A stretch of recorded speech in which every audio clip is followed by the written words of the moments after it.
Hey everybody, Icy Cat here. Today at the Paris Invitational, a lot of players have been given the chance to get a first hands-on experience with the game, and lots of reports have been coming in on the details we want to know about their weapons, loadout, how they work, and more. I'll go over all the information that has been shared so far next.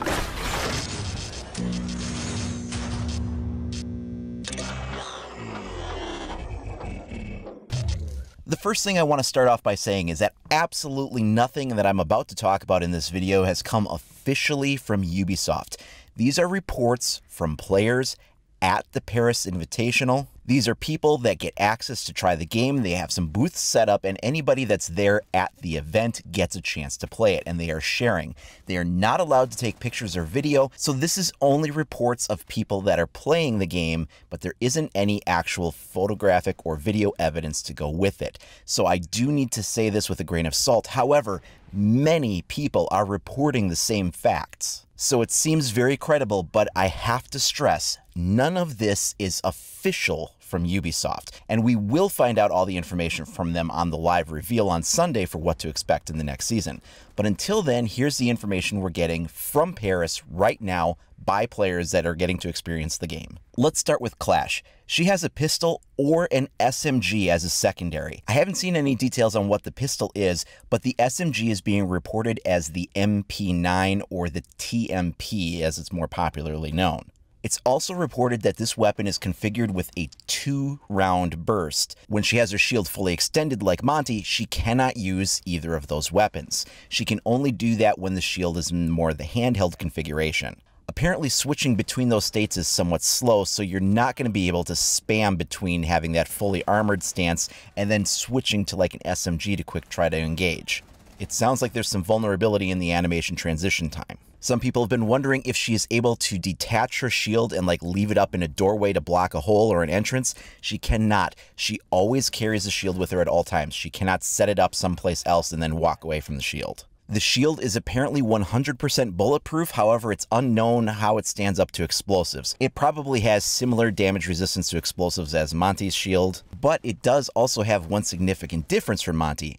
She cannot use a melee shield bash. Instead, she has the shock damage that we know about. It does a little bit of damage, not a lot of damage, it does a little damage, but then it has a side effect of significantly slowing down the target. Some players have compared this to what it's like when you step on a lesion mine. You lose the ability to sprint for a certain amount of time. I think it also seems to slow you down in some other ways too. She is a 1-speed, 3-armor operator. Her secondary loadout is barbed wire, and then there's been reports of both impact grenades and a deployable shield, and they weren't really certain on that one. I'm thinking that the impact grenades feel a lot more likely for her, considering a shield operator having a deployable shield seems a little redundant and not sure of the use of that. Whereas with an impact grenade, she could blow a hole in a wall and then fill that gap with the shield, and that seems a little bit more useful as a tactic. Now let's move on to what we know about Maverick. He has an M4 or M16 platform style assault rifle with what's being reported as a possible drum magazine on it, not 100% sure on that. There is also a larger caliber DMR version, again, kind of like an M4, M16 style platform, possibly a 50 caliber Beowulf. Both of these primary weapons have high damage, but to make up for that and offset the balance, very high recoil. The DMR also apparently has a slower rate of fire to also help balance it further. But apparently both of them hit like a truck. His secondary pistol is the 1911, similar to the FBI American operators. Reports are coming in that he is a 2-speed, 2-armor character. So a lot of people have been asking about how the blowtorch actually works. They want to know if it's a predefined shape or if you can free draw with it. The answer seems to be yes, you can free draw. You can make any shape you want to, you can make lines, you can make shapes and designs, you can cut out holes, but it is slow. Now, apparently when you cut things, it will make it so that there's like a small burning radius around the cut that you're opening up. And then once you've opened up a significant enough area, like a hole, I don't know what the minimum size is, but once you reach a certain size, it will then kind of collapse in on itself as if it were hit by, say, the Hibana pellet or a thermite charge or something like that.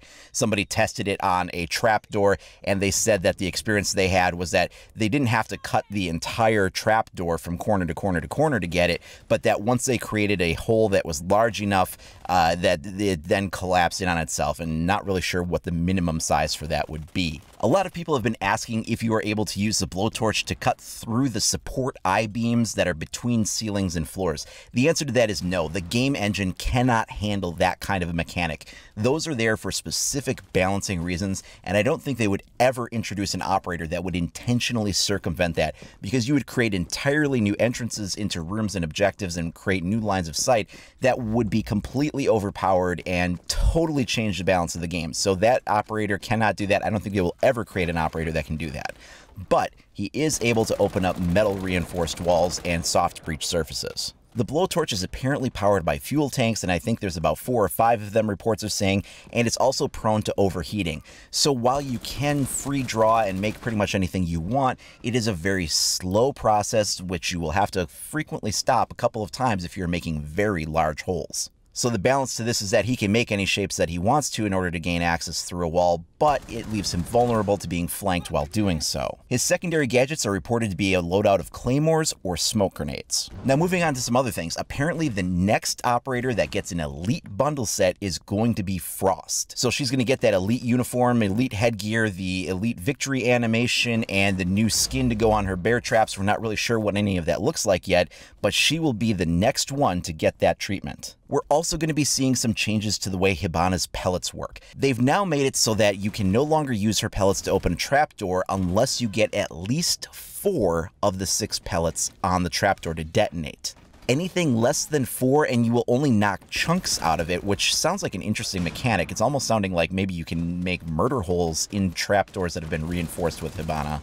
If so, that would be a somewhat new thing, but what they're trying to do is counter the approach where there's certain drone holes where you can actually fire her pellets through, and it will make it so that 5 of the 6 get destroyed, but you just land that 1 pellet on there and it's enough to detonate the door from a position of complete safety.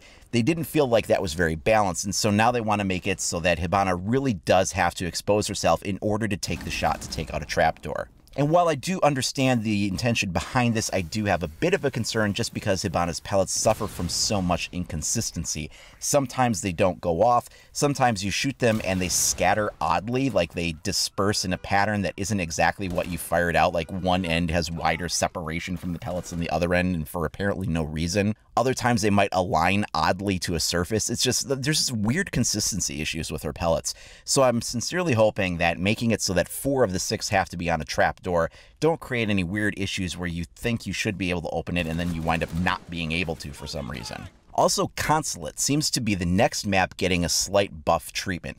Now, I'm being told that this map buff is not as extensive as the one that was done to Clubhouse. However, there's apparently some new artwork and textures on the map, as well as some of the sites have been changed and redesigned a little bit, especially in regards to setting up for bomb mode. So it seems like Consulate is our next map buff for this season, along with the Hereford rework, but the reports are saying it's just not quite as extensive as the map buff was on Clubhouse. For further cosmetics, there's alternative uniforms. You'll be getting the standard ones that you get with the season pass where, you know, for that season, each new operator gets a alternate uniform. And apparently those are gray and black for both Clash and Maverick. Clash's alternate headgear is some kind of a cap, so for some reason her bald head makes you uncomfortable, you'll have an option for that. She has something of a British police theme for her. The seasonal uniforms and headgears for all of the operators for this next season, Operation Grimsky, are reported to look similar to Sledge's elite uniform. So that kind of color and camo pattern. Also, apparently there's been a redesign for gadget icons that show up in the kill feed.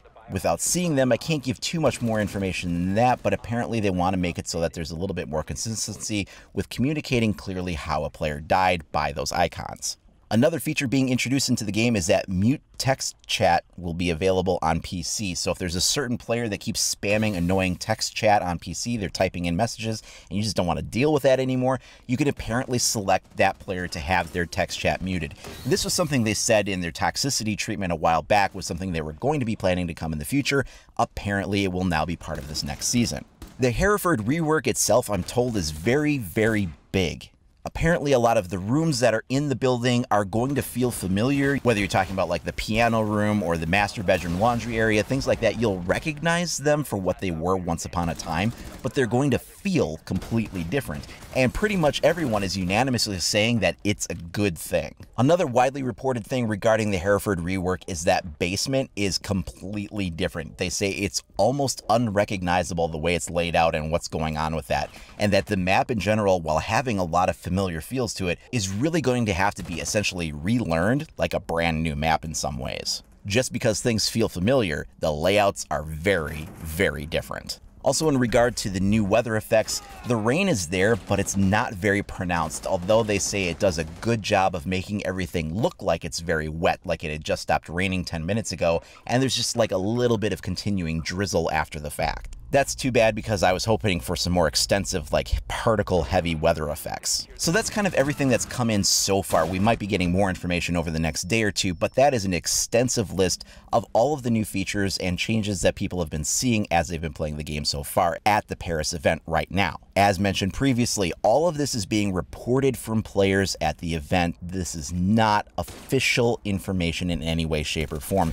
And even if this is what they are seeing, keep in mind that there is a test server period that will follow the reveal before the season goes live. So Ubisoft does have time to change some of these elements before we actually wind up getting their hands onto the live build in a few weeks. Now, of course, we do have the live demonstration this week revealing all of the information about the new operators and maps, so much of this should wind up being confirmed by this weekend. Sunday is when we should be looking at getting most of that information, and I will, of course, be covering that for you. So if you want to make sure you're staying up to date on all the latest news and information, then please do like and subscribe. Make sure you click that notification icon so you're alerted as soon as I make that info available.